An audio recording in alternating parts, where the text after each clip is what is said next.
Bonjour à toutes et à tous.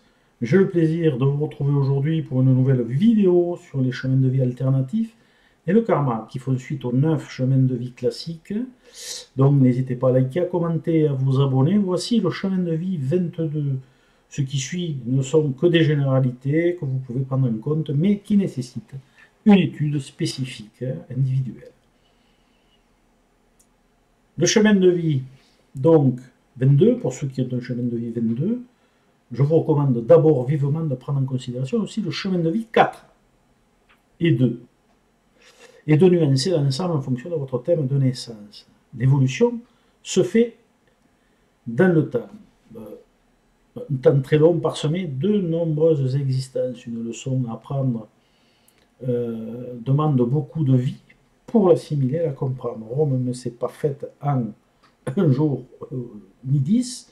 Il est donc logique que de nombreuses incarnations soient nécessaires, car nous avons en principe plusieurs leçons à apprendre par incarnation, représentées par les 9 domaines de 1 à 9. Il faut aussi savoir qu'il n'y a pas de régression dans l'évolution de la roue karmique et que nous évoluons plus ou moins vite en fonction de chacun. Des centaines, voire des milliers de vies seront donc nécessaires pour cela. Pour le voyageur ou le marcheur qui se trouve sur une route ou un chemin de vie à valeur 22, cela indique des acquis et un savoir venant d'un passé karmique très lointain.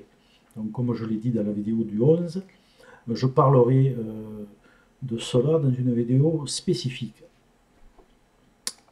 plus en détail. En effet, votre chemin de vie antérieur était donc un chemin de vie 3, évidemment, puisque le 22 est alternatif, est un chemin de vie 22 ou 22-4.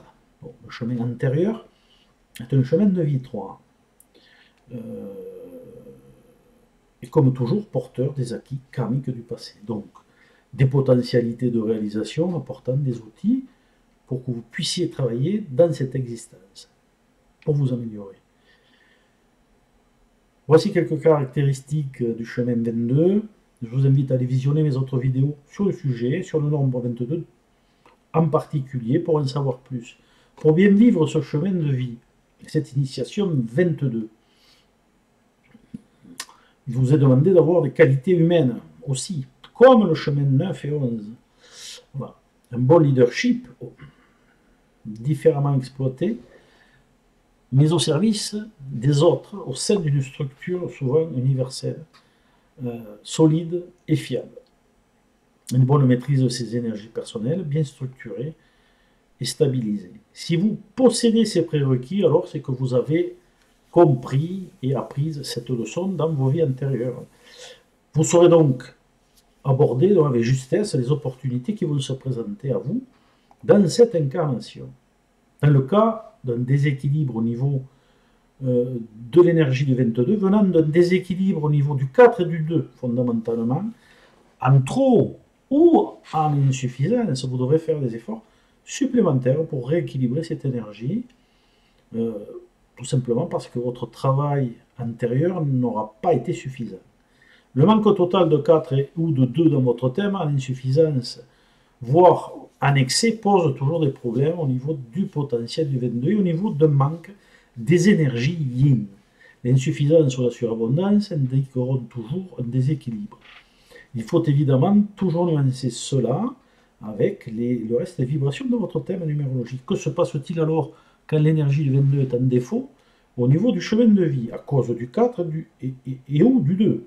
Eh bien, le destin et les énergies de la loi karmique vont vous rétribuer en fonction de vos actes passés et présents, en vous mettant à l'épreuve face à des situations vous demandant les qualités requises par le 22, 22-4.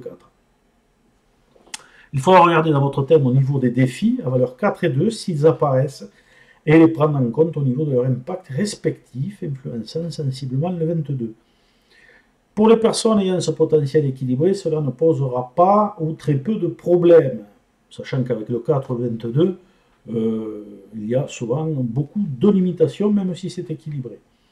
Pour les autres, ce sera en fonction des différents aspects de leur thème, en surabondance de 4 et de 2, car il peut arriver que ce soit le cas dans certains thèmes. Toutes les actions menées face à une situation qui demande de la structure et la notion d'assistance devront devront être canalisés au niveau des tensions émotionnelles, voire d'un ego parfois aussi trop présent.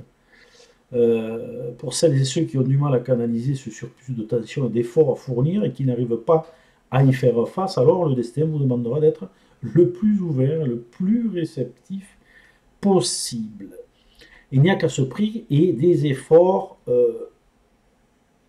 constants que vous pourrez arriver à rééquilibrer ce potentiel et donc vos énergies karmiques qui pourront atténuer considérablement les effets négatifs et vont permettre, dans certains cas, d'annuler le karma.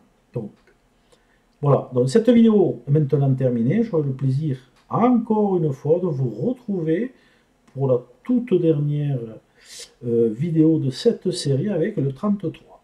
Salut!